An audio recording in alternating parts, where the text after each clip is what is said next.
ముఖ్యమంత్రి ఇడుపులపైకి చేరుకుంటున్నటువంటి దృశ్యాలు మనం చూస్తున్నాము. కాన్వాయ్ ముందుకు కదులుతున్నటువంటి దృశ్యాలు చూస్తున్నాం. జగన్ జైత్రయాత్రలో ఇదొక భాగంగానే మనం పరిగణించాలి.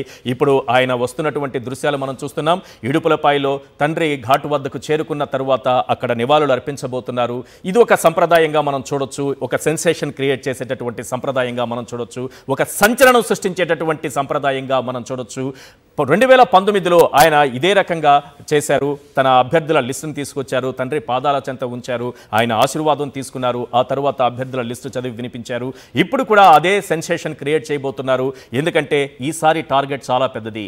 గతంలో టార్గెట్కి మించి కనిపిస్తోంది. ఇది 151 స్థానాలు, 175 స్థానాల్లో 151 స్థానాలు గెలవడం అంటేనే అదొక చరిత్రగా మనం చూస్తున్నటువంటి సమయంలో ఆ చరిత్రను తిరగరాయాలంటే మళ్ళీ తనకే సాధ్యమని, తన పార్టీకే సాధ్యమని వైఎస్ జగన్ గట్టిగా నమ్ముతున్నారు. అందుకే బలమైన అభ్యర్థులను తన టీంని సిద్ధం చేసుకున్నారు. జగన్ సైన్యం కూడా సిద్ధమైంది. 175 నియోజకవర్గాలకు సంబంధించినటువంటి అసెంబ్లీ నియోజకవర్గాల అభ్యర్థులు ఖరారయ్యారు. అలాగే 25 పార్లమెంటు స్థానాలకు సంబంధించినటువంటి అభ్యర్థులు ఖరారయ్యారు. ఆ లిస్ట్ మనం మరి కాసేపట్లోనే చూడబోతున్నాం. ముఖ్యమంత్రి వైఎస్ జగన్ కారు నుంచి కిందికి దిగిన దృశ్యాలు చూస్తున్నాం.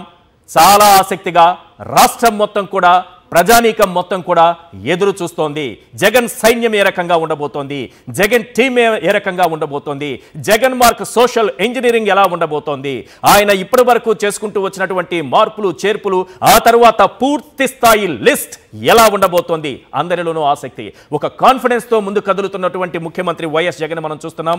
ఆయన మోములో ఇప్పటికే చిరునవ్వు కనిపిస్తోంది. అందరికీ అభివాదం చేస్తూ ముందుకు సాగుతున్నారు.